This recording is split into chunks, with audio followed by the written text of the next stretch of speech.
नमस्कार, एक बार कंफर्म करिएगा वॉइस में मेरे कोई इश्यू नहीं है।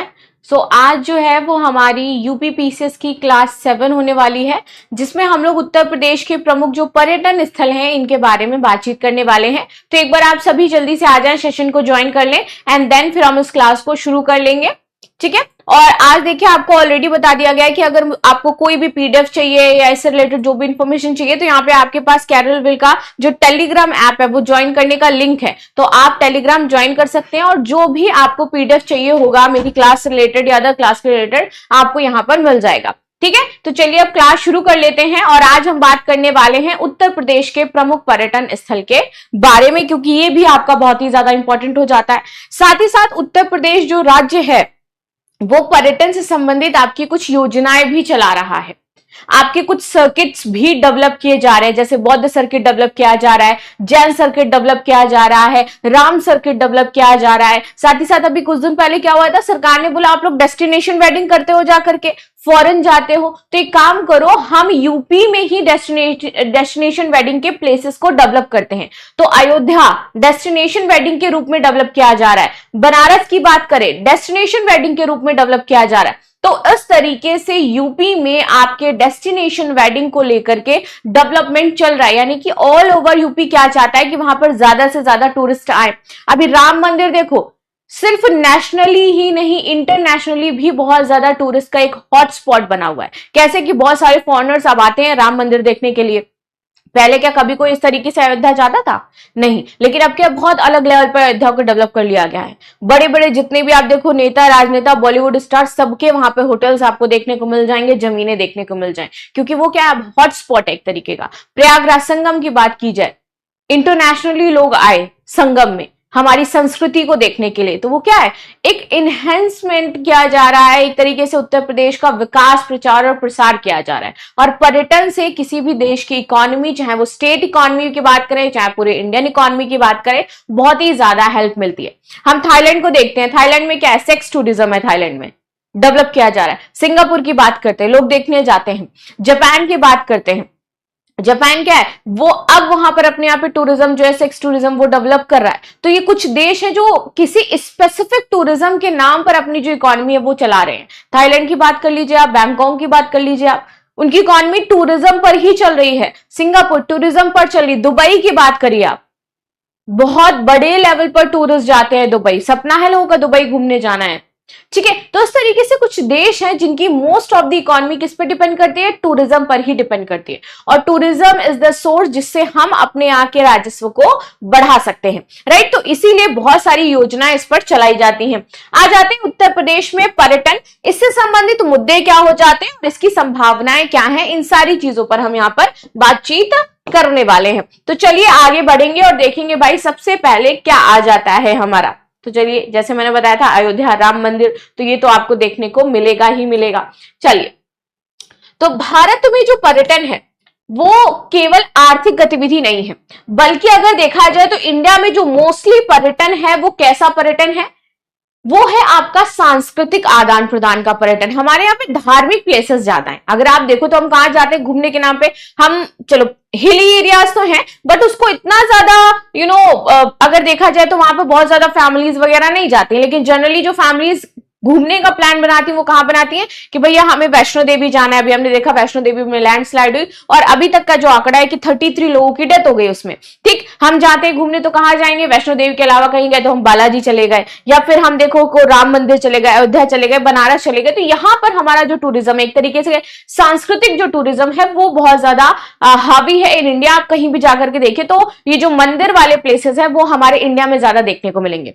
ठीक है, तो यहाँ पर आप देखिए सांस्कृतिक आदान प्रदान, सामाजिक समरसता और अंतरराष्ट्रीय पहचान का ये माध्यम भी है। उत्तर प्रदेश अपनी समृद्ध धार्मिक परंपरा, ऐतिहासिक धरोहर और लोक संस्कृति तथा प्राकृतिक विविधता के कारण देश विदेश के पर्यटकों को बहुत ज्यादा आकर्षित करता है। ठीक है, ये सहयोग ही है कि ताजमहल विश्व के 7 आश्चर्यों में शामिल है और वाराणसी विश्व का सबसे प्राचीन जीवित नगर माना जाता है। वाराणसी को क्या कहते हैं? Shivam Singh, good morning Shivam. वाराणसी को क्या कहते हैं? सांस्कृतिक धार्मिक राजधानी है ये उत्तर प्रदेश की, ठीक है।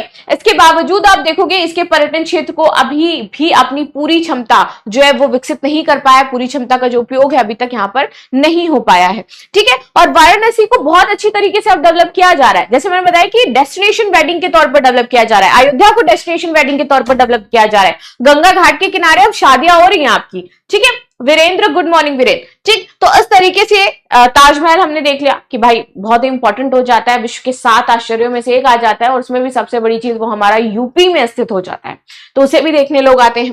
पर्यटन का जो वर्तमान परिदृश्य है वो किस प्रकार का हो जाता है ये समझते हैं। राधे राधे सत्यम, बीएमएस मॉनिटर, गुड मॉर्निंग सभी को। तो आज लगता है आप थोड़ा सा लेट इंतजार कर रहे थे कि हाँ अब जाएंगे, अब थोड़ा 1-2 स्लाइड निकली होंगी तो आगे पर चलते हैं। चलिए आज समझते हैं कि पर्यटन का जो वर्तमान परिदृश्य है इन यूपी वो कैसा है, ठीक है। चलिए धार्मिक पर्यटन की बात कर लेते हैं। तो मैंने आपको स्टार्टिंग में ही बताया है कि यूपी या फिर हम पूरे इंडिया की ही बात करें तो हमारे पास धार्मिक पर्यटन का थोड़ा ज्यादा महत्व हो जाता है, हम लोग धर्म से ज्यादा जुड़े हुए हैं और हमारे लिए धार्मिक पर्यटन बहुत ही ज्यादा इंपॉर्टेंट है, ठीक है। आपके घर में ही प्लान्स बनते होंगे, अगर फैमिली प्लानिंग हो रही है, फैमिली प्लानिंग वो वाली फैमिली प्लानिंग नहीं, पूरी फैमिली अगर एक साथ कहीं जाने के बारे में सोच रही है तो क्या कहेगी, चलो वैष्णो देवी घूम के आते हैं या बनारस घूम के आते हैं, लोग ऐसी ही जगहों पर जाते हैं। तो यानी कि धार्मिक जो टूरिज्म है वो हमारे यहाँ पर एक तरीके से बहुत अच्छे लेवल पर है। धार्मिक पर्यटन की बात करें तो देखो अयोध्या आ जाएगा, श्री राम जन्मभूमि का जो मंदिर है वो विश्व स्तर पर आस्था का केंद्र बना हुआ है, इंटरनेशनली अब उसे जाना जा रहा है, क्योंकि राम मंदिर के बनने में ना आधे से ज्यादा फंडिंग अगर मैं कहूं तो इंटरनेशनली आई थी, विदेशों से लोगों ने पैसा भेजा था, करोड़ों अरबों रुपया आया था विदेशों से सिर्फ राम मंदिर बनाने के लिए, ठीक है। आगे आ जाते हैं, वाराणसी की बात कर लेते हैं। वाराणसी काशी विश्वनाथ धाम, गंगा आरती, देव दीपावली इसके लिए बहुत ही ज्यादा फेमस हो जाता है आपका। अभी जब आप उत्तर प्रदेश के प्रमुख त्योहार, संगीत, नृत्य इनके बारे में पढ़ोगे ना तो देव दीपावली आप जरूर पढ़ोगे, क्योंकि देव दीपावली सिर्फ और सिर्फ यूपी में मनाई जाती है, और यूपी में भी सिर्फ और सिर्फ कहां बनती है आपकी, बनारस में मनाई जाती है, और लोग उसको देखने आते हैं स्पेशली क्योंकि इतने बेहतर तरीके से वहां पर दीप जलाए जाते हैं। और अब तो अयोध्या में भी बहुत अच्छे से मनाई जाती है वो, ठीक है। आगे बात करते हैं, जैसे मैंने बताया कि धार्मिक पर्यटन में हमारे लिए 2 क्षेत्र बहुत ही ज्यादा महत्वपूर्ण हो जाते हैं, एक तो अयोध्या और दूसरा बनारस। आगे देख लेते हैं यहाँ पर प्रयागराज, इसको तो हम भूल ही नहीं सकते क्योंकि अभी अभी जस्ट हमारा जो संगम का जो स्नान है वो खत्म हुआ है। जय हिंद आदि जी, ठीक है। संगम और कुंभ मेला यूनेस्को द्वारा यहां पर मान्यता प्राप्त है और यूनेस्को में इसको जगह दी गई है, तो आप समझ सकते हैं कि इसका महत्व कितना हो जाता है, ठीक है। दिवाली के कुछ समय पश्चात ही देव दीपावली आई थिंक आपकी शायद मनाई जाती है, if I am not wrong, तो आपकी अभी आने ही वाली होगी थोड़े ही दिनों में देव दीपावली, ठीक है। तो प्रयागराज संगम और कुंभ मेला जो है वो बहुत ज्यादा फेमस है, यहाँ पर लोग इसके लिए देखने जाते हैं। और जब अभी कुंभ मेला का आयोजन किया गया था तो आपने देखा होगा कि बहुत सारे इंटरनेशनल टूरिस्ट इस संगम में स्नान करने के लिए आए थे, इसको देखने के लिए आए थे, क्योंकि वर्ल्ड का सबसे बड़ा मेला है ये, वर्ल्ड का सबसे बड़ा मेला, ठीक है। यूपी में सबसे ज्यादा मेले कहां होते हैं, किसी को पता है? यूपी में सबसे ज्यादा जो मेला है वो कहां पे लगता है, कहां पर होते हैं मेले सबसे ज्यादा यूपी में? किसी को भी पता है? सबसे ज्यादा यूपी में जो मेले होते हैं ना,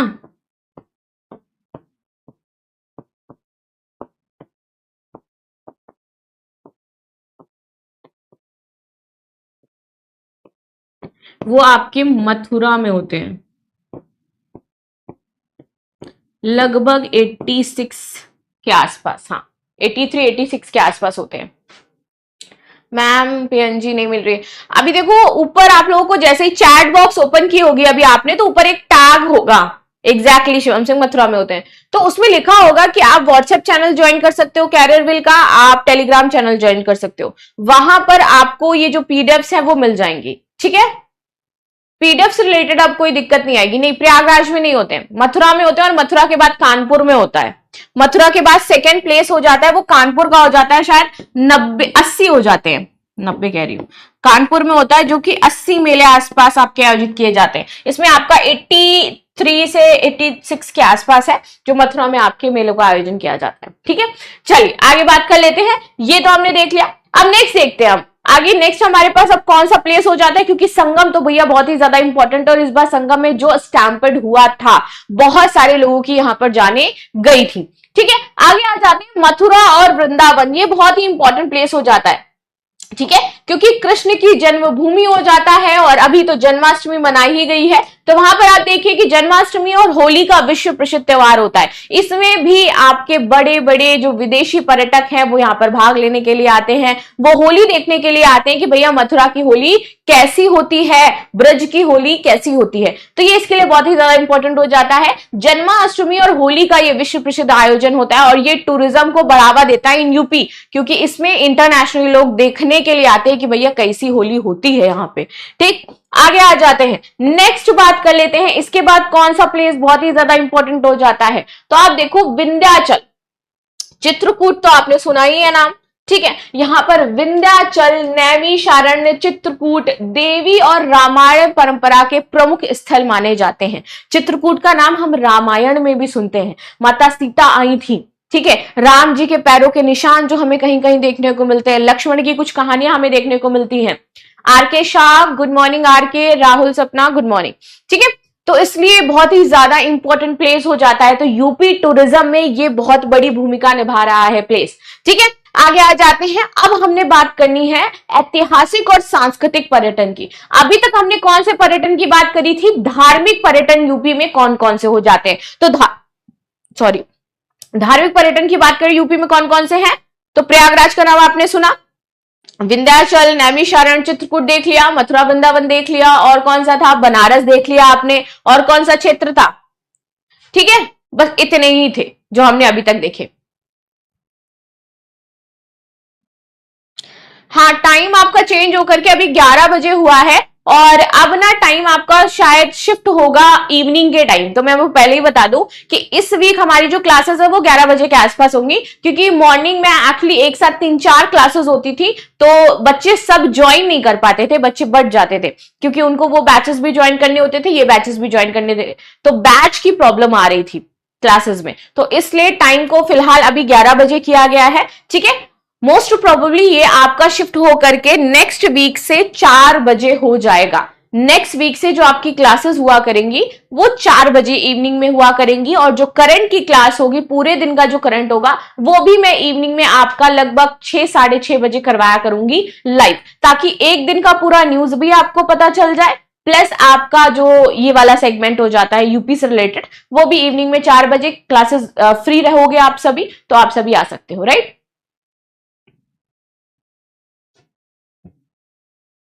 हाँ, कुशीनगर भी फेमस है, बोध गया जिसकी आप बात कर रहे हो, लेकिन उतना इंपॉर्टेंस नहीं दिया जाता इस तरीके से। Hello Ashwin, Shalini, good morning, good morning. चलिए अब बात करेंगे हम ऐतिहासिक और सांस्कृतिक पर्यटन की थोड़ी सी, कि ये कौन कौन से हो जाते हैं हमारे पास जो ऐतिहासिक और सांस्कृतिक पर्यटन हो जाते हैं। तो ऐतिहासिक और सांस्कृतिक पर्यटन में सबसे ज्यादा इंपॉर्टेंट प्लेस है किसका, आगरा का। क्यों, क्योंकि इसमें विश्व में कितने आपके आश्चर्य हैं, 7 वंडर्स कहते हैं ना, 7 है ना, तो उनमें से एक कहां पर है, हमारे इंडिया में है, लकीली इंडिया में है, ठीक है, या ये कह लो कि गलती से इंडिया में है, क्योंकि हम लोग तो ताजमहल में भी जाकर के उटपटांग हरकतें करते हैं, कहीं पे पान थूक रहे हैं, कहीं पर कुछ कर रहे हैं, तो उस तरीके की प्रॉब्लम्स होती हैं। और लिटरली मतलब इतना समझाने के बावजूद ये हमारी रिस्पॉन्सिबिलिटी है एज अ सिटीजन कि हमें हमारे प्लेसेस को, जो भी इस तरीके के प्लेसेस, उसमें साफ सफाई रखनी चाहिए, ये हमारा सिविक सेंस होना चाहिए। भाई टूरिस्ट आकर के साफ सफाई कर रहे हैं ताजमहल के पीछे का जो क्षेत्र है, क्योंकि हम वहां पर जाते हैं, खाना लेकर के जाते हैं पन्नियों में, जबकि मुझे लगता है कि शायद अलाउड नहीं है उधर, फिर भी पता नहीं कैसे लोग लेकर के जाते हैं और वहां पर फेंक करके चले आते हैं। और ये 7 वंडर्स में से एक हमारा प्लेस हो जाता है। बेचारे जो फॉरेनर्स जाते हैं वो वहां जाकर के सफाई कर रहे हैं, और हम इंडियंस होकर के अपनी जगह का संरक्षण नहीं कर पा रहे हैं, ठीक है। चलिए, तो ताजमहल, फतेहपुर सीकरी और आगरा का किला, ये आगरा में 3 इंपॉर्टेंट जगह हो जाती हैं जो ऐतिहासिक और सांस्कृतिक पर्यटन को बढ़ावा देती हैं। प्रमोद कुमार जी, यूपीएसआई के लिए क्वेश्चन यहां से आते हैं क्या? देखिए, अगर यूपी की बात की जाए, यूपी स्पेशल, क्योंकि अभी हम लोग पढ़ रहे हैं यूपी स्पेशल, जो कि यूपी पीसीएस के लिए ज्यादा इंपॉर्टेंस रखता है।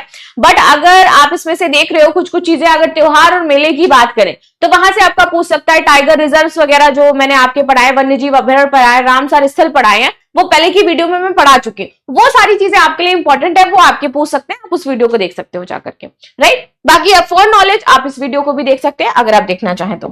आगे बात करते हैं, नेक्स्ट हमारा क्या हो जाता है? नेक्स्ट आ जाता है कौन सा?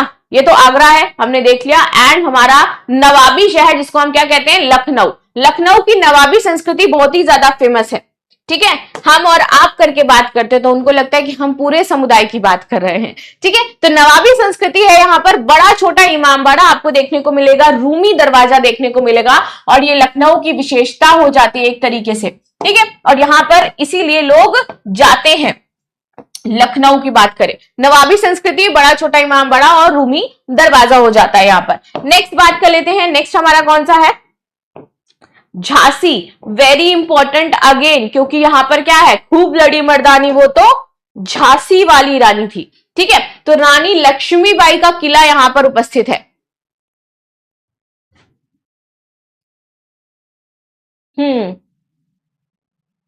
Exactly. UPPCS and UPSC both का सिलेबस सेम ही हो जाता है, इसीलिए जो यूपीएससी की तैयारी करते हैं वो पीसीएस देते ही देते हैं। लेकिन कुछ लोगों ने अपना लैंडमार्क सेट करके रखा होता है कि भाई हम जो है वो मतलब स्टेट जो सर्विसेज होती हैं उसमें नहीं जाएंगे, हम सेंट्रल सर्विसेज यूपीएससी का ही एग्जाम देंगे। तो वो सबके अपने कुछ डिसीजंस होते हैं। कुछ लोग देना पसंद करते हैं, कुछ लोग नहीं देना चाहते हैं, क्योंकि उनको लगता है कि उनको यूपीएससी ही सिर्फ देना है। और जब वो 3 4 5 अटेम्प्ट दे लेते हैं, उनको लगता है कि फाइनली अभी कहीं नहीं हो पा रहा है कुछ, देन उसके बाद वो स्टेट में शिफ्ट करते हैं। देन वो स्टेट जैसे बीपीएससी हो गया, पीसीएस हो गया, जो यूपी पीसीएस है, ठीक है, झारखंड पीसीएस हो गया, तब वो ये सारे पीसीएस देना शुरू करते हैं। बट स्टार्टिंग में मैं भी कहूंगी कि आप लोग अपना एक ही लक्ष्य बना करके रखो। अगर यूपीएससी देना है तो यूपीएससी दो, पीसीएस देना है तो पीसीएस दो, शिफ्ट करने की जरूरत नहीं, ठीक है। चलिए आगे आ जाते हैं, नेक्स्ट पढ़ लेते हैं। झांसी हमने देख लिया, क्यों इंपॉर्टेंट हो जाता है? क्योंकि यहां पर झांसी की जो रानी थी उनका किला बना हुआ है। आगे बात करते हैं, आगे आ जाते हैं हमारा श्रावस्ती, सारनाथ, कुशीनगर, बौद्ध धर्म के विश्व प्रसिद्ध तीर्थ। अभी कोई कह रहा था कि इसमें कुशीनगर का जो नाम है वो नहीं लिया गया है, क्योंकि ये आपका ऐतिहासिक और सांस्कृतिक स्थलों में आ जाता है। गुड मॉर्निंग, लाइव कैप्चर सात्विक मिश्रा, ओके। चलिए, तो यहाँ पर श्रावस्ती, सारनाथ और जो कुशीनगर है ये बौद्ध धर्म के विश्व प्रसिद्ध तीर्थ हो जाते हैं और इसलिए फेमस है। इंटरनेशनली लोग यहाँ पर देखने आते हैं इस क्षेत्र को। अब बात करते हैं प्राकृतिक पर्यटन और इको टूरिज्म के बारे में। अभी तक हमने कौन कौन सा देख लिया? धार्मिक पर्यटन हमने समझ लिया कौन सा धार्मिक पर्यटन है। सेकंड हमने कौन सा देख लिया? ऐतिहासिक और सांस्कृतिक रूप से जो इंपॉर्टेंट पर्यटन के क्षेत्र हो जाते हैं यूपी में, वो हमने समझ लिए। अब हम पढ़ेंगे यहाँ पर प्राकृतिक पर्यटन और इको टूरिज्म के बारे में।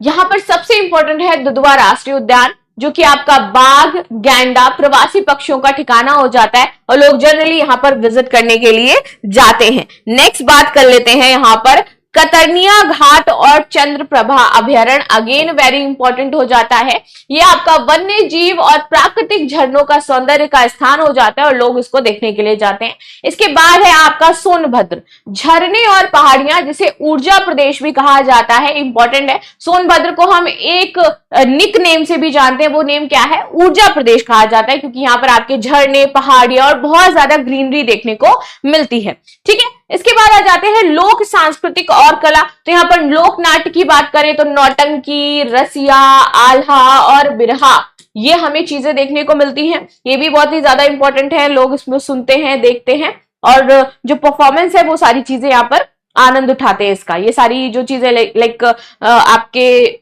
एकेडमीज बनी हुई हैं, तो वो एकेडमी में जाकर के ये सारी परफॉर्मेंस वगैरह भी देखते हैं। जो इंटरनेशनल स्टूडेंट्स है वो इंडिया में आकर के ये सारी चीजें सीखते भी है, जिसको सीखने का मन है। तो एक तरीके का ये वाला जो टूरिज्म है वो भी हमारे यहाँ पर वर्क करता है। इसके बाद आ जाता है हस्तशिल्प, अगेन वेरी इंपॉर्टेंट।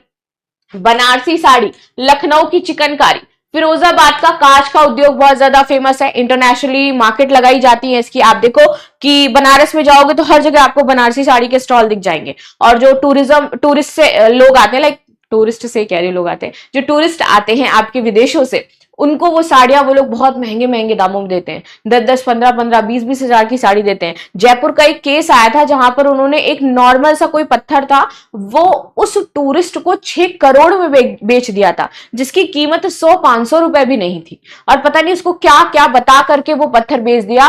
देन वो टूरिस्ट जब उसको थोड़ा बहुत शक होता है कि यार इतना प्रीसियस पत्थर है ये और इस तरीके से दे रहे, तो वो कहीं और भी उसके बारे में पूछ लिया जाकर के अदर शॉप में, तो वो बताता है कि इसकी कीमत तो 100 रुपए भी नहीं है। एंड इस तरीके से देखिए कई बार इंडिया में जो टूरिस्ट लोग आते हैं उनके साथ ऐसा बर्ताव किया जाता है। इसीलिए फिर हम लोगों ने एक कैंपेन चलाया था, अतिथि देवो भवा, जिसमें आमिर खान कैंपेन करते थे, अमिताभ बच्चन कैंपेन करते थे कि इस तरीके से जितने भी टूरिस्ट हैं हम उनके साथ अभद्रता नहीं करनी है। कई बार टूरिस्ट के साथ इंडिया में रेप भी किया गया, जिसके बाद सरकार ने बहुत सख्त एक्शंस भी लिए हैं। ठीक है, आगे आ जाते हैं, मेले की बात करते हैं तो प्रयागराज का कुंभ मेला, मथुरा की होली, रामलीला और देव दिवाली बहुत ज्यादा फेमस है, जिसमें इंटरनेशनली लोग आते हैं और इससे भी हमारा जो टूरिज्म है वो बढ़ता है। पर्यटन क्षेत्र से अब लाभ क्या होगा यूपी को, क्यों इंपॉर्टेंट हो जाता है, इससे क्या क्या लाभ मिल सकते हैं यूपी को, इसके बारे में बात कर लेते हैं। आर्थिक लाभ क्या नहीं समझ में आ रहा है आप मुझे बताइए, मैं ट्राई करूंगी कि जो भी आपके डाउट्स हैं उसको क्लियर कर दूं। ठीक है, आगे आ जाते हैं आर्थिक लाभ। तो पर्यटन से क्या होता है, रोजगार का सृजन होगा। अब आप देखिए जैसे प्रयागराज में क्या है, कुंभ लगा, उस समय कितने सारे लोगों ने अपने स्टॉल्स लगाए।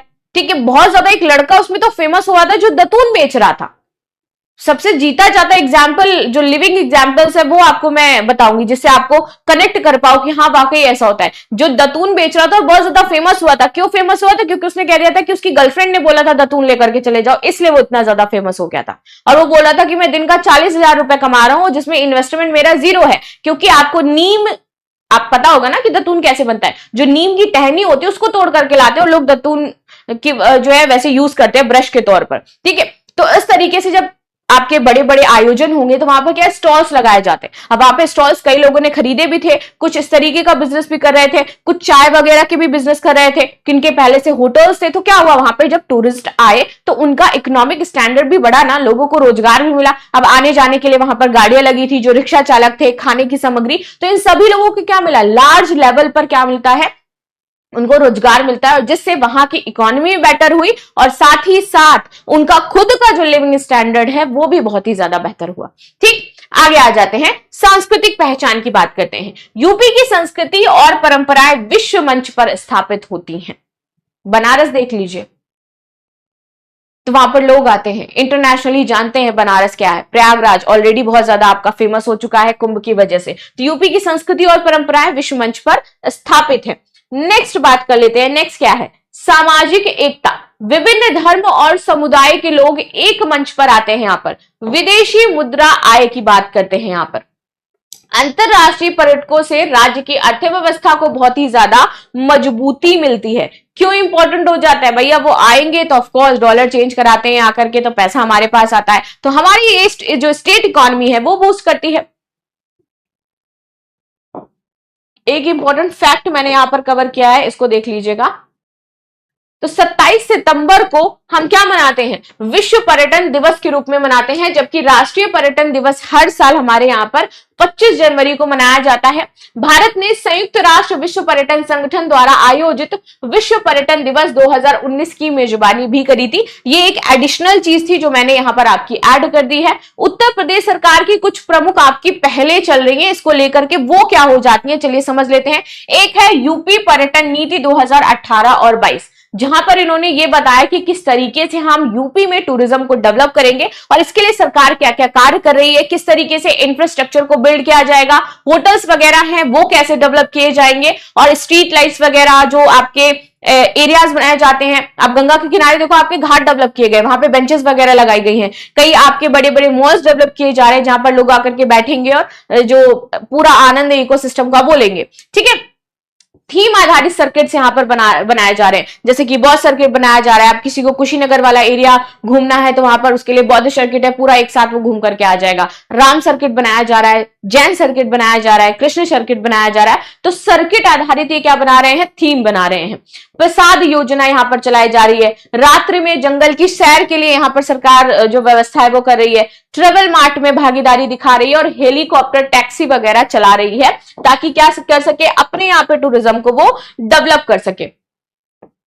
आप देखते हैं इसके प्रमुख मुद्दे और चुनौतियां क्या हो जाती है कि हम टूरिज्म में अभी आगे बढ़ क्यों नहीं पा रहे हैं, या क्या समस्याएं हो जाती हैं।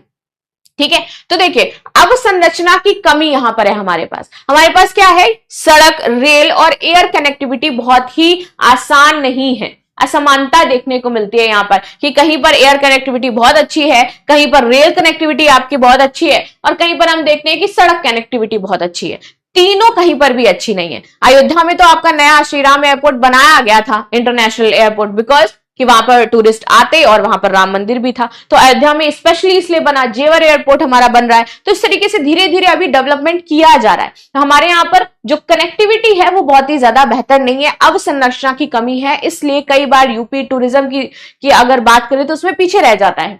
ठीक है, बजट और मध्यम वर्ग के पर्यटकों के लिए पर्याप्त आवास की कमी। अब या तो हम देखें बहुत ही ज्यादा महंगे हो जाते हैं, मैं ठीक हूं विवेक पूरी तरीके से, या फिर बहुत ही ज्यादा सस्ते हो जाते हैं। सस्ते इन द सेंस की मतलब फिर तो या तो ऐसे बने हुए हैं कि जिनमें कोई लाइफस्टाइल ही नहीं है, या फिर वहां पर बहुत ज्यादा असमानताएं भी देखने को मिलती हैं, या फिर ऐसे बने कि बहुत अच्छे बने हुए। तो बजट की जो इशू है वो आती है मध्यम वर्ग के लिए, इसलिए भी और भी ज्यादा वो टूरिज्म में रुख नहीं करते हैं। स्वच्छता और प्रदूषण की बात कर ली जाए तो गंगा और यमुना जैसे जो पवित्र नदी के घाट हैं वो गंदे ही पड़े रहते हैं। यानी कि मेन जहां पर आपका टूरिज्म डेवलप हो रहा है, बनारस जैसा क्षेत्र गंगा की वजह से फेमस है, वहां पर गंगा के किनारे लोग बैठने जाते हैं। अब वहीं गंगा के किनारे गंदगी फैली हुई है। ठीक है, वहां पर बैठने की अच्छी व्यवस्था नहीं है। तो अब आप बताइए कि जो आपके कोर एरिया है जिससे आपका जो टूरिज्म है वो डेवलप हो सकता है, अगर वही बेहतर नहीं है तो क्यों टूरिस्ट वहां पर आएगा। ठीक है, तो ये गंगा और यमुना की अगर बात की जाए, अब अगर हम देखें जो यमुना है वो मथुरा का जो क्षेत्र हो जाता है वो कवर करती है, वृंदावन का क्षेत्र हो जाता है वो कवर कर लेती है। अब मथुरा और वृंदावन में यमुना है आपकी। अब यमुना देखो जाकर के इतनी ज्यादा गंदी है कि वहां पर जो झाग जैसे बन जाते हैं ना, सर्फ में हम देखते हैं वो झाग झाग पूरा तैर रहा है। और वहां पर एक कोई घाट हो जाता है, रमन रेती के पास आगे एक घाट हो जाता है, वहां पूरी गंगा जी है। अब लोग उस घाट पे जाते ही नहीं क्योंकि इतनी बदबू आती है, और वो एक टूरिस्ट प्लेस है जहां पर लोग पहले जाते थे, बोटिंग करते थे। अब कोई भी बोटिंग नहीं करता है, कोई भी उसमें नहीं जाता क्योंकि इतना ज्यादा गंदा है और स्मेल इतनी आती है। अब अगर हमें उसको टूरिस्ट प्लेस दोबारा से बनाना है तो क्या करना पड़ेगा, डेवलप करना पड़ेगा भाई, उसकी सफाई करानी पड़ेगी। तो ये जो गंगा और यमुना क्षेत्र है आपके बहुत ज्यादा प्रदूषित हो गए, और यहाँ पर जो पहले डेवलपमेंट था बोटिंग वगैरह का, वहां के लोगों की जो आजीविका चलती थी बोटिंग से वो बंद हो गई है, क्योंकि लोग वहां पर आते ही नहीं है, गंदगी की वजह से नहीं आते हैं। ठीक है, ताजमहल पर प्रदूषण का दुष्प्रभाव, मैंने आपको क्या बताया कि टूरिस्ट आकर के ताजमहल के पीछे की सफाई कर रहे हैं। लोग ताजमहल में जाकर के कचरा फेंक देते हैं, उनको नहीं पता कि ये 7 आश्चर्यों में से एक है। इंडिया के पास क्या चीज है, उसको उसकी वैल्यू ही नहीं है।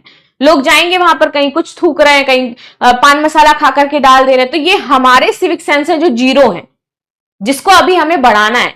हमें पता होना चाहिए कि ये ताजमहल है और इसका किस तरीके से हमें संरक्षण करना है। ठीक है, आगे बात करते हैं सुरक्षा और पर्यटन प्रबंधन की। विदेशी और महिला पर्यटकों की सुरक्षा से जुड़ी बहुत सारी घटनाएं देखने को मिलती हैं। आपको क्या बताया मैंने कि कई बार इंडिया में क्या हो जाता है कि पता चला कि कोई टूरिस्ट आई और उसके साथ रेप हो गया, उसको बंधक बना लिया गया, या उसको इस तरीके से वो जो 150 रुपए का कोई एक पत्थर था उसको लाखों करोड़ों में बेच दिया गया। तो अगर उस तरीके के इसके साथ ठगी करी जाएगी पर्यटकों के साथ, असुरक्षा उनको फील होगी, यहां पर आप अलग तरीके से उन्हें देखोगे। ऑफ कोर्स उनका जो कल्चर है वो बहुत अलग है, हमारा जो कल्चर है वो बहुत अलग है। अब वो थोड़ा सा क्रॉप टॉप पहन करके आ जाएंगी, शॉर्ट स्कर्ट्स अगर उन्होंने पहनी होगी, या फिर वन पीस पहन करके आ जाएंगी, तो कुछ लोग उन्हीं को देखते रहेंगे। अब वो खड़े हैं उनके साथ, और सबसे गंदी चीज पता है क्या लगती है, आप भी कहीं जाओगे, ठीक है, और आपके बगल में कोई आकर के, जनरली आप ऐसे खड़े हुए आप उसको देख रहे हो, तो लोगों को क्या होता है कि भैया हमको विदेशी के साथ फोटो खिंचवानी है, जबरदस्ती उसके जाके बगल में खड़े हो जाएंगे, अंदर वो फोटो क्लिक करने लगेंगे, तो वो उनको असहज महसूस करवाता है। इसलिए बहुत सारे पर्यटक बहुत अच्छे रिव्यू नहीं देते हैं इंडिया के बारे में। आप देखिए जा करके, क्योंकि वो हमारे सिविक सेंस इतने घटिया हैं कि हम उनको एक उनका एनवायरनमेंट जो है वही नहीं देते हैं। ठीक है, आगे आ जाते हैं। असंगठित गाइड सेवा और दलालों की समस्या। अगेन मैंने आपको क्या बताया, अब देखो टूरिस्ट होंगे भैया, ताजमहल घूमने जा रहे हैं या बनारस घूमेंगे, तो वहां पर जो गाइड्स होते हैं ना, वो बहुत उनको चूना लगाते हैं और पता नहीं कौन कौन से स्टोरी बता देंगे उनको। ताजमहल की एक स्टोरी जो तुमने पढ़ी होगी वो एक अलग होगी, जो वो स्टोरी बताएंगे तुमको वो एक पूरी तरीके से अलग हो जाएगी। तो वो पूरी तरीके से क्षेत्र संगठित नहीं है। वहां पर पता चलता है पूरा ताजमहल घुमाने के लिए उनसे ले लिए 15-20 हजार रुपए, तो उनको लगता है यार इतना कॉस्टली है, इतना प्रॉब्लमेटिक है ये। ठीक है, आगे बात करते हैं। प्रचार और प्रसार का अभाव। विश्व स्तर पर कई स्मारकों और सांस्कृतिक स्थलों का जो प्रभावी ब्रांडिंग है वो अभी यूपी नहीं कर पा रहा है, यानी कि यूपी क्या है, अपने क्षेत्रों को बहुत अच्छे से प्रमोट नहीं कर पा रहा है कि यहां पर आप आइए। उत्तराखंड को देखिए कितना प्रमोट करता है, वाकई उत्तराखंड टूरिज्म में अपने आप को बहुत ज्यादा प्रमोट करता है, क्योंकि उसकी इकोनॉमी भी एक तरीके से उस पर टिकी हुई है। और सबसे बड़ी चीज हरिद्वार ऋषिकेश भी वहां पर है, तो जनरली लोग वहां पर जाते हैं घूमने के लिए। ठीक है, डिजिटल माध्यमों का सीमित उपयोग। हमारे यहाँ पर कुछ डिजिटल चीजें वो बहुत ही ज्यादा सीमित हैं, अभी तक बहुत जो छोटे छोटे प्लेसेस हैं वहां पर नहीं आई हैं, तो इसलिए भी समस्याएं होती हैं। नेक्स्ट बात कर लेते हैं यहां पर अतिक्रमण और अनाधिकृत निर्माण। अब जो इमारतें बनी हुई हैं वो हमारी सांस्कृतिक महत्व की इमारतें हैं, धार्मिक दृष्टि से बहुत अच्छी हैं और टूरिज्म के क्षेत्र है। अब गंगा के तट की ही मैं बात कर लूं, आप देखो जबरदस्ती लोग वहां पर झोपड़पट्टी बना करके रहने लगते हैं, फालतू में ही झोपड़पट्टी बना लेंगे, वहां पर रहा करेंगे। मतलब उन्होंने उस क्षेत्र पे अनाधिकृत अपने जो घर है वो बना रखे हैं, झोपड़पट्टियां बना रखी है, और अगर आप उनसे कुछ कहेंगे तो कहेंगे कि हम तो भैया गरीब हैं, हम यहाँ पे क्या करें। ठीक है, इस तरीके की समस्याएं देखने को मिलती हैं। धार्मिक और ऐतिहासिक स्थलों के आसपास असंगठित बाजार हमें देखने को मिलते हैं, जहां से आपकी चोरी डकैती भी बहुत होती है। ठीक, अव्यवस्था बहुत ही ज्यादा है, मतलब कोई भी फॉर्मेशन नहीं है मार्केट का कि किस तरीके से मार्केट लगाई जाएगी, कहीं पर कोई भी कुछ भी स्टॉल लगा देता है। भाषाई अवरोध बहुत ज्यादा हो जाता है, they are speak in English, Russian, French, whatever. ठीक है, इस तरीके की वो लैंग्वेजेस बोलते हैं। हमारे यहाँ पर बहुत कम लोग हैं जो इंग्लिश समझते हैं या बहुभाषी हैं, तो हमारे यहाँ पर ऐसे गाइड भी नहीं है जिनको मल्टीपल लैंग्वेजेस आती हो। कुछ गाइड्स हैं बहुत अच्छे अच्छे जिनको मल्टीपल लैंग्वेजेस आती हैं, उसमें बात कर पाते हैं, तो इसलिए ये भी अवरोध बहुत ज्यादा उत्पन्न होता है। ठीक है, संभावनाएं और समाधान अब इसके क्या हो सकते हैं। अभी तक तो हमने बात करी कि भैया यूपी में प्रॉब्लम क्या है और क्यों यूपी में एक तरीके से जो टूरिज्म है वो डेवलप नहीं हो पा रहा है। बिल्कुल सही कहा, यूपी में टूरिज्म अगर बात करें तो राम मंदिर से थोड़ा बड़ा है। बनारस की अगर हम बात करें तो वहां पर भी टूरिस्ट हमें देखने को मिलते हैं अच्छे खासे, बट यूपी का वही मैंने आपको बताया कि जैसे हमारे पास ताजमहल है, आगरा में है, 7 वंडर्स में से एक आ जाता है, लेकिन जब वहां पर टूरिस्ट जाता है ना, एक तो उसको अलग लेवल की स्टोरी सुनाई जाती है, प्लस बाहर में जो मार्केट लोग लगाते हैं, जो असंगठित मार्केट है, वो उनको इस तरीके से चूना लगाने के लिए बैठी रहती है कि आप पूछे ही मत। प्लस कुछ लोग जो वहां पर जाते हैं ताजमहल घूमने आते हैं, तो कुछ गांव के भी लोग आते हैं, अदर एरिया से भी लोग आते हैं, आपके कुछ बहुत अच्छे होते हैं। मैं ये नहीं कह रही हूँ कि उस ताजमहल के अंदर सबके सिविक सेंस जीरो होते, कुछ बहुत सही होते हैं जो जानते हैं सारी चीजों को, लेकिन कुछ ऐसे होते हैं जो उनको कंफर्टेबल फील कराते हैं कि वो उनको बस देखे ही देखे जा रहे हैं। ऐसा होता है और मैंने कई बार सामने से ऐसी चीजें नोटिस करी हैं कि वो उनको बस खड़े होकर के देख रहे हैं चुपचाप। अब उनके साथ फोटो पे क्लिक कराने तो जबरदस्ती उनके बगल, उनका कोई कंसेंट, क्योंकि लैंग्वेज बैरियर है, अब वो उनसे पूछ तो सकते नहीं है कि can I have one photo with you, तो ऐसा तो कुछ हो नहीं सकता है, तो वो जबरदस्ती उनके बगल में जाकर के खड़े हो जाएंगे एंड देन क्या है, फोटो क्लिक कराने लगेंगे, तो उसमें वो असहज महसूस करती है महिलाएं। तो ये सारी समस्याएं देखने को मिलती है। पीडीएफ आपको कैरियरविल का व्हाट्सएप चैनल आप ज्वाइन कर सकते हो या फिर टेलीग्राम चैनल, वहां पर आपको पीडीएफ मिल जाएगा। ठीक है, आगे आ जाते हैं। अब संभावनाएं और समाधान क्या हो सकते हैं, क्योंकि अभी तक हमने इतनी सारी प्रॉब्लम्स देख ली हैं। तो सबसे इंपॉर्टेंट यहां पर क्या हो जाता है, धार्मिक पर्यटन सर्किट का विकास किया जाए जो कि एक दूसरे से जुड़ा हो। ठीक है, जैसे आप देखो कि अदर महाराष्ट्र में नासिक और नागपुर सर्किट, हम्पी में आपका कर्नाटक कार्टक, ठीक है, चित्रकूट की बात करें तो यहां पर आप देख लीजिए कि इस तरीके से सर्किट्स हमें डेवलप करने हैं सारी जगहों पर, ताकि एक साथ क्या कर सके हम बहुत सारे स्थानों पर घूम सके, तो इसके लिए सर्किट डेवलपमेंट की बात की जा रही है। अब ये कौन कौन से सर्किट है तो चलिए देख लेते हैं। रामायण सर्किट देखते हैं, तो ये किसको किसको कनेक्ट कर रहा है, किन 3 जगहों को कनेक्ट कर रहा है। बिल्कुल भी नहीं होना चाहिए था। वो जहां दिल्ली में है, दिल्ली में कह रही हूं, वो जहां आगरा में है वो बहुत सही जगह पे है, जो जहां था वो वही होना चाहिए था। दिल्ली में तो और भी ज्यादा नहीं होना चाहिए था। दिल्ली में आप क्या लगता है आपको, जो लाल किला है वहां पे क्या गंदगी नहीं फैलाई जाती है?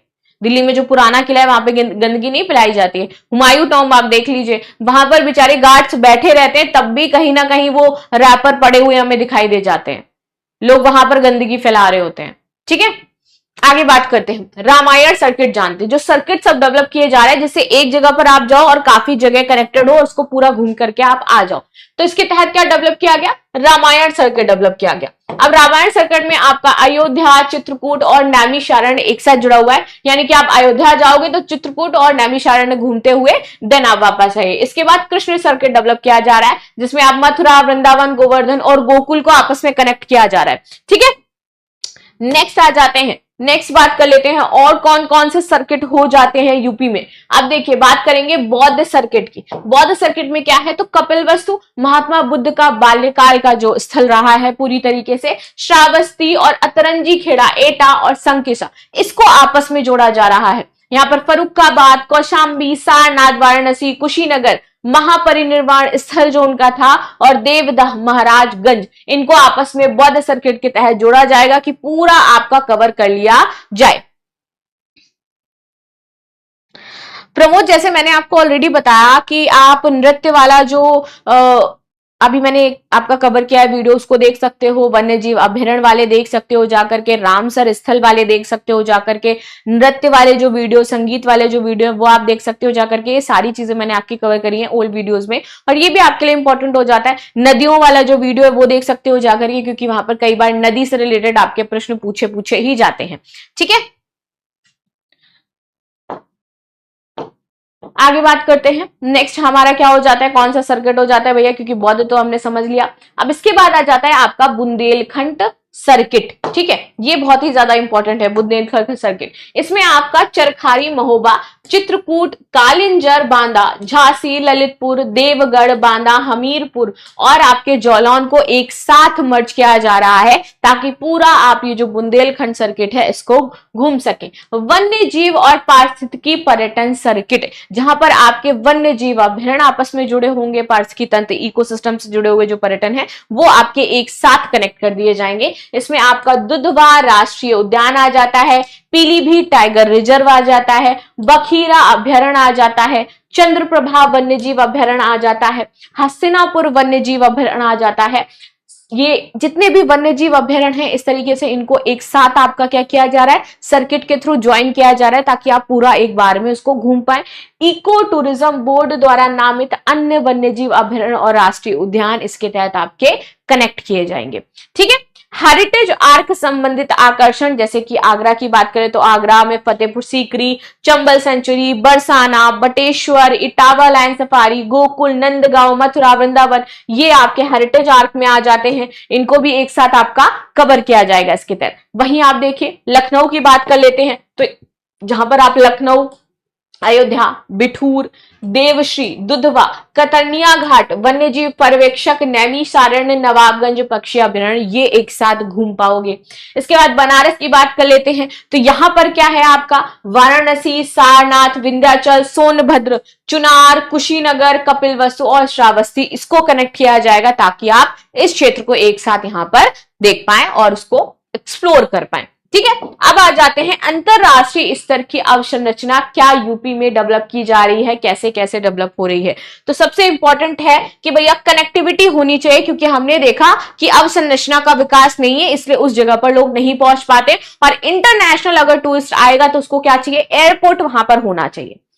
ठीक है, इसलिए सरकार क्या कर रही है, एयरपोर्ट्स के निर्माण कर रही है, डोमेस्टिक और इंटरनेशनल दोनों ही दोनों। तो अब देखो अयोध्या में आपका एयरपोर्ट, कुशीनगर, वाराणसी और लखनऊ, इन एयरपोर्ट्स का विस्तार किया जा रहा है। साथ ही साथ 5 स्टार से लेकर के बजट होटल्स और होम स्टे योजना को प्रोत्साहित किया जा रहा है। होम स्टे योजना क्या है, तो इसके तहत वो प्लेसेस जो आपके पर्यटन के लिए बहुत ज्यादा फेमस है। पहले शुरुआत मथुरा और वृंदावन से की गई है। तो यहाँ पर लोग अपने घरों को होम स्टे के तौर पर दे सकते हैं। जैसे कि मान लीजिए कि आप नीचे वाले फ्लोर पे रह रहे हो, आपका घर मथुरा में हो जाता है, ठीक है, आप सिर्फ फर्स्ट फ्लोर का यूज करते हो, आपका सेकंड फ्लोर खाली पड़ा हुआ है, तो आप चाहो तो उसको इस होम स्टे के लिए डिजाइन कर सकते हो, या फिर पहले से जैसा आपका घर बना हुआ है वैसे ही आप उनको दे भी सकते हो। तो इसके तहत आपको होम स्टे में अपने आप को रजिस्टर करवाना होगा, अपने घर के बारे में बताना होगा कि क्या संरचना है, कहां पर आप रहते हैं, वहां पर कितने रूम्स हो जाते हैं। तो 7 रूम्स रजिस्टर करने की अभी तक की आपको परमिशन है कि 7 रूम आप होम स्टे के तहत रजिस्टर करवा सकते हो, और पर रूम के लिए सरकार भी आपको पैसा देगी और उनको भी आपको अफोर्डेबल खाना, रहना और सारी सुविधाएं प्रोवाइड करवानी होंगी, जिसमें वॉशरूम्स होना कंपलसरी है, जो कि सेपरेट होना चाहिए। ठीक है, तो इस तरीके होम स्टे योजना आपकी लाई जा रही है ताकि आसपास के जो लोग हैं उनको भी इसका फायदा मिल सके और वो भी अपनी इकोनॉमी को जनरेट कर सके। कई लोग होटल्स में रहना पसंद नहीं करते, उनको घर में रहना अच्छा लगता है, तो इसलिए होम स्टे योजना लेकर के आ गई सरकार, राइट। आगे आ जाते हैं डिजिटलीकरण और स्मार्ट टूरिज्म। मोबाइल ऐप के माध्यम से वर्चुअल टूर और मल्टीलिंगुअल गाइड यहां पर होनी चाहिए। मल्टी लैंग्वेज जो गाइड्स है वो होनी चाहिए, यानी कि आपके अगर कोई फ्रेंच बोल रहा है तो उस अकॉर्डिंग उसको जो गाइड है वो मिल जाए, अगर कोई अरबी बोल रहा है तो उसको उस अकॉर्डिंग वहां पर गाइड मिल जाए। तो इस तरीके से मल्टी लैंग्वेज सिस्टम होना चाहिए। यहाँ पर कैशलेस टिकटिंग और क्यूआर आधारित सूचना बोर्ड होने चाहिए ताकि वो सभी अपने लैंग्वेज में उसको पढ़ पाए, क्योंकि सूचना बोर्ड जनरली आपके या तो हिंदी में लिखे होंगे या तो आपके इंग्लिश में लिखे होंगे। मैम पीडीएफ टेलीग्राम पर नहीं मिल रहा है, एक भी क्लास का पीडीएफ नहीं है सौम्या, एक बार मुझे आप चेक करके बताओगे प्लीज।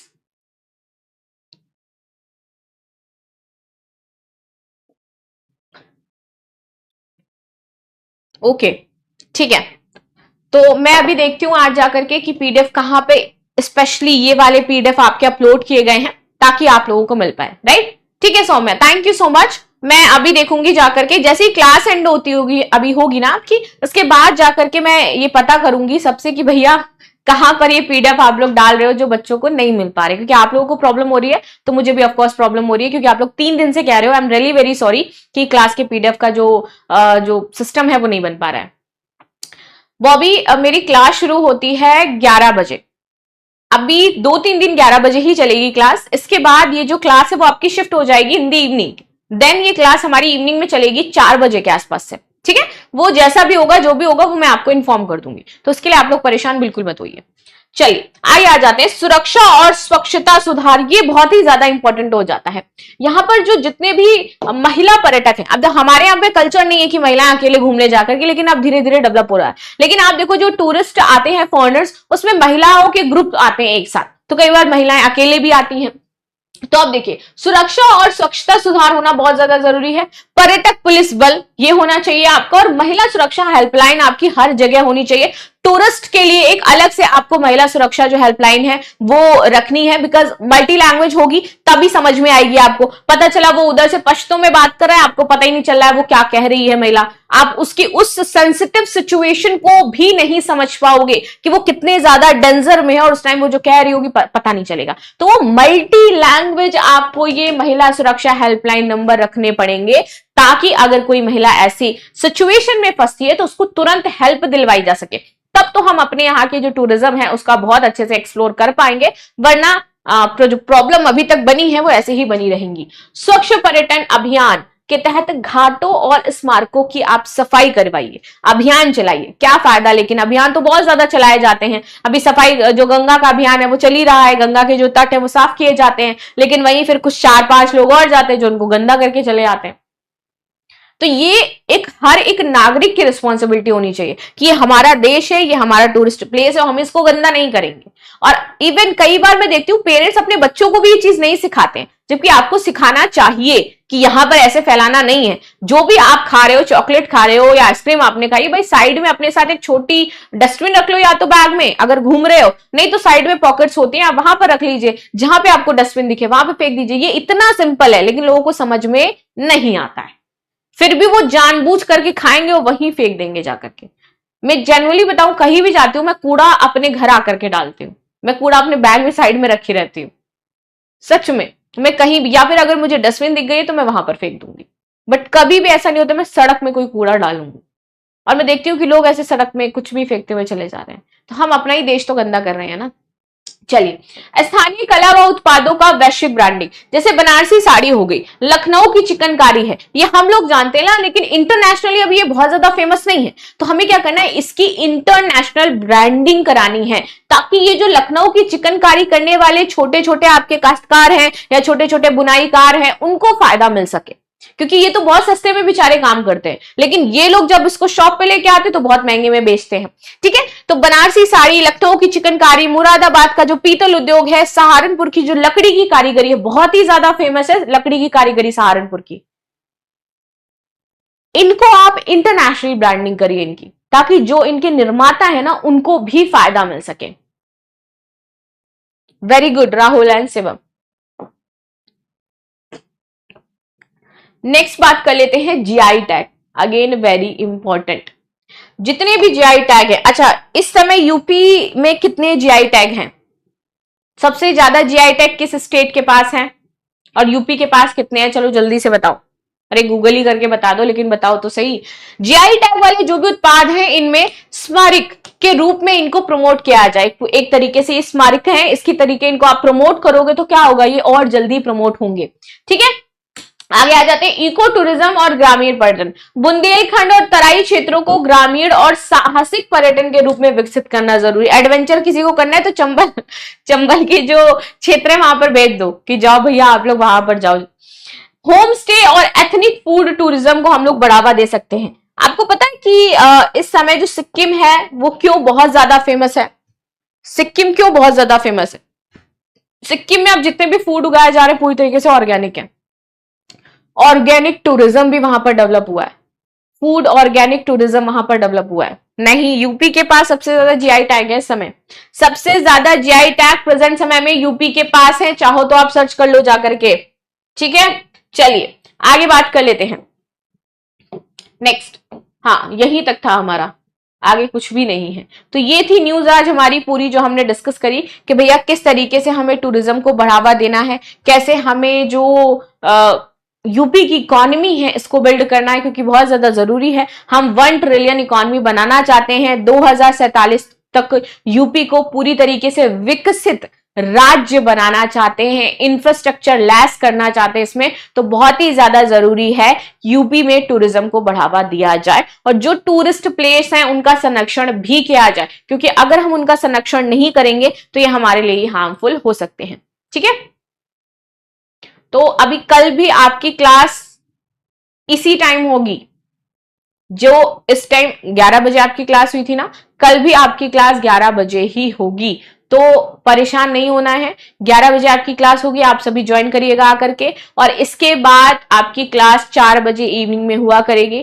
फर्दर आपकी पीडीएफ की जो समस्या है, जैसे कि टेलीग्राम पर भी नहीं है, व्हाट्सएप पर भी नहीं है, तो वो मैं आज देख करके शॉर्ट आउट कर दूंगी कि भाई प्रॉब्लम क्या हो जाती है इसकी, कि पीडीएफ आप लोगों को क्यों नहीं मिल पा रहा है। फर्दर अगर कोई आपका क्वेश्चन है तो आप मेरे से पूछ सकते हो, वरना फिर हम क्लास को यहीं पर एंड करेंगे। ठीक है,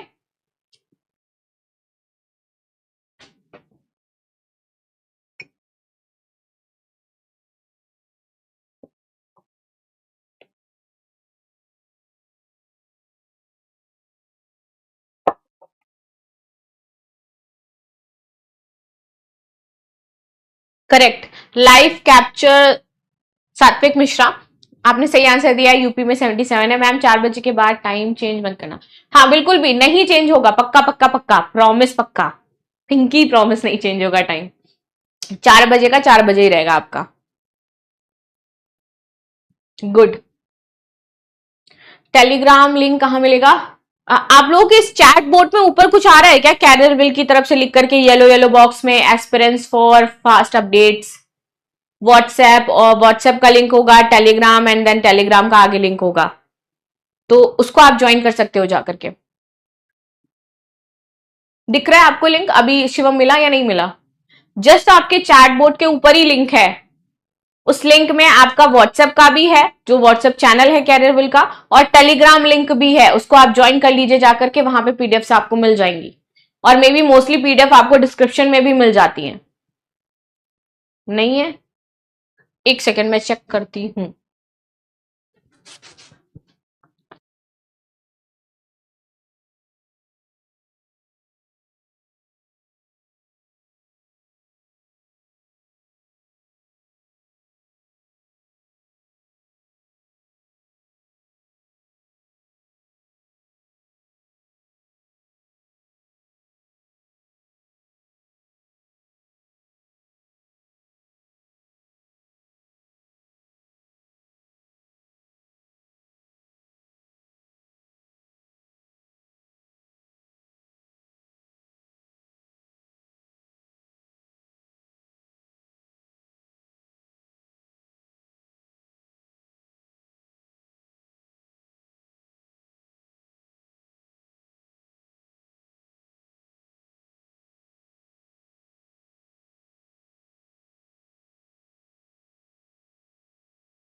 सो टेलीग्राम लिंक जो है वो आपका क्लास के बाद आप लोगों का हो जाएगा ऐड, तो देन आप उस लोगों को ज्वाइन कर सकते हैं। अभी मैं दिख क्यों नहीं रही हूँ, सेशन खत्म हो गया क्या? May be. ठीक है, चलो कोई नहीं, जब खत्म हो गया तो खत्म ही होगा।